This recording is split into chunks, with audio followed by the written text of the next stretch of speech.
Welcome back to my channel Suni's kitchen. Like చేయండి, share చేయండి, subscribe. Hi అండి, ఈరోజు అయితే మీకు ఒక మంచి స్నాక్ చూపిస్తానండి. ఆలూ బైట్స్ చేసి చూపిస్తాను. సింపుల్గా చేసుకోవచ్చండి, హెల్తీగా చేసుకోవచ్చు. పిల్లలకి చక్కగా నచ్చుతాయి.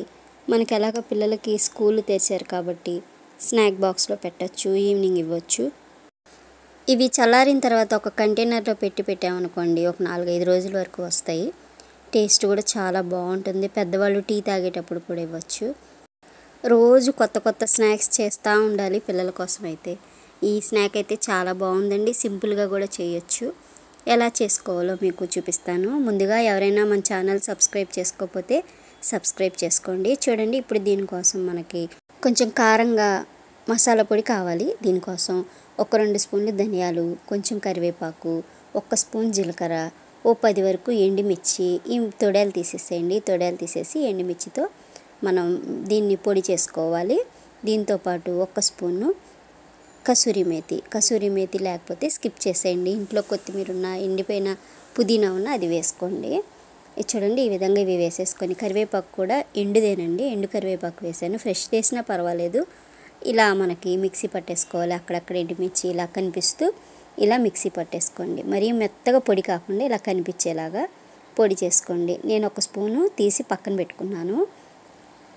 ఎందుకంటే ఎప్పుడైనా మనం చారు చేసినప్పుడు, టమాటా రసం చేసినప్పుడు ఆ పొడి వేస్తే చాలా బాగుంటుంది. ఒక 1/2 కిలో బంగాళదుంపలు తీసుకున్నాను. ఒక 1/2 కిలో బియ్యం పిండి, 2 స్పూన్లు కార్న్ఫ్లోర్ వేసానండి. కొంచెం క్రిస్పీగా ఉంటాయి కదా, ఇది వేసాను. నేను ఈ పిండి అంతా కలిపింది మొత్తం స్కిప్ అయిపోయింది, నేను చెప్తా ఉంటాను మీకు. చూడండి, మనం ఫస్ట్ ఆలు చక్కగా కుక్కర్లో వేసేసి ఒక 4 విజిల్ వచ్చే వరకు మెత్తగా ఉడికిచ్చేసుకోండి. తొక్క తీసేసి మ్యాషర్తో మ్యాష్ చేసేయండి. అందులోకి బియ్యం పిండి 1 కప్పు ఫస్ట్ వేయండి. తర్వాత 2 స్పూన్లు కార్న్ఫ్లోర్ వేయండి, ఉప్పు, అలాగే పసుపు. మనం ముందుగా మిక్సీ పెట్టుకున్న మసాలా పొడి ఉంది కదండి, అది కూడా వేసేసుకోండి. ఒక 2.5 స్పూన్లు పడుతుంది. చూడండి, వేసేసుకొని వాటర్ అస్సలు వేయకుండా కొంచెం కొంచెం పిండి వేసుకుంటూ ఇలా ముద్దలా కలిపేసి రెడీ చేసేసుకోండి.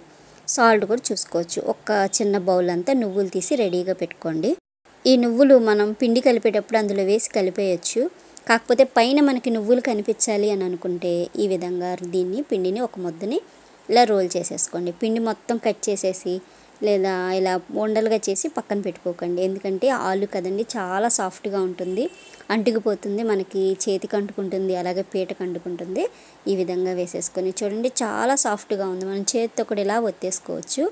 కాకపోతే మనకి రౌండ్గా రావాలి అంటే మనం పూరీ కర్రతోటే మనం చేయాలి కదా. కాస్త పిండి వేసుకుంటూ గోధుమ పిండి కానీ, బియ్యం పిండి కానీ, లేదా మైదా ఉంటే మైదా కానీ, ఒకవేళ మీ దగ్గర బియ్యం పిండి లేదనుకోండి, మైదా పిండిని 1/4 కిలో యాడ్ చేసుకోవచ్చు. చూడండి, ఈ విధంగా కొద్ది కొద్దిగా పిండి వేసుకుంటూ మనకి చపాతీ రోల్ లాగా చేసేసుకోవాలండి. సింపుల్ అండి. ఇది మనం పొయ్యి మీద వేసి మనం వేరే పని కూడా చేసుకోవచ్చు. సిమ్లో మనం వేయించుకోవాలి కాబట్టి. హైలో అనుకోండి, బంగాళదుంప కాబట్టి బాగా తొందరగా నల్లగా అయిపోతాయి. ఈ విధంగా ఎడ్జెస్ తీసేసి మనకి సన్నగా కావాలా, కొంచెం లావుగా కావాలా చూసుకొని కట్ చేసుకోవడమేనండి. కొంచెం లావుగా మనం చపాతీని ఒత్తి మనం కట్ చేసామనుకోండి, అవైతే సాఫ్ట్గా వస్తాయి. కాస్త సన్నగా కట్ చేసుకున్నాం అనుకోండి, అంటే పూరీని బాగా పల్స్గా చేసి కట్ చేసామనుకోండి, క్రిస్పీగా కరకరలాడుతూ వస్తాయి. ఆయిల్ కూడా పీల్చుకోదు. ఆయిల్లోకి నువ్వులు వెళ్ళిపోతాయి అనుకుంటాం కదా, అవి కూడా వెళ్ళవు. చాలా నీట్గా వచ్చిందండి. ఆయిల్ కూడా ఎక్కువ పీల్చుకోదు. చూడండి, ఈ విధంగా మనం కట్ చేసేసి రెడీగా పెట్టేసుకుందాము. చూడండి, ఈ విధంగా చాక్తో ఇలా అంటే వచ్చేసేయాలి. ఈ విధంగా చేసుకున్నాం కదా. ఇక ఆయిల్ పెట్టేసుకున్నాను. కొంచెం ఆయిల్ పెట్టుకొని వేడెక్కుతుంది. ఇప్పుడు ఇవి వేసేసుకుందాం. చూడండి, ఈ విధంగా మరీ వేడిగా లేదు ఆయిల్, సిమ్లోనే వేయించుకుందామండి. చక్కగా లోపల దాకా కుక్ అవుద్ది. ఆలు కదా, లోపల దాకా కుక్ అవుద్ది, పచ్చిదనం లేకుండా. ఈ విధంగా వేయగానే కలిపేయకుండా ఒక 2 నిమిషాలు ఆగి కలపండి. ఇలా వేయించేసుకోండి. చూడండి, మంచి గోల్డెన్ కలర్ వచ్చేసిన తర్వాత ఇలా తీసేసి చక్కగా ఒక బౌల్లోకి వేసేసుకోండి. టిష్యూ పేపర్ వేసేసుకొని దానిలోకి తీసేసేయండి. ఈ విధంగా అన్నీ తీసేసి కాస్త చల్లారిన తర్వాత మూతున్న కంటైనర్లోకి వేసేసుకోవచ్చు. చూడండి, ఈ విధంగా తీసేసి మొత్తం తీసేసాను. ఈ విధంగా మళ్ళీ రెండోసారి కూడా వేసేసుకోవడమే. నాకు ఒక 2 డబ్బాలు, మీకు ఒక డబ్బా చూపించాను కదా, అలాగా 2 డబ్బాలు వచ్చినాయండి. ఇంక పిల్లలు వేస్తూ ఉంటే తినేస్తూ ఉంటారు. ఆ స్మెల్ అది బాగుంటుంది, టేస్ట్ కూడా. ఆలు ఇష్టం లేని పిల్లలు ఉండరు కదండి, ఆలుతో అంటే ఇంకా చాలా ఇష్టపడతారు. ఈ విధంగా చక్కగా వేగిపోయినాయి కదా. మంచి సౌండ్ వస్తూ ఉన్నాయి గలగల అని.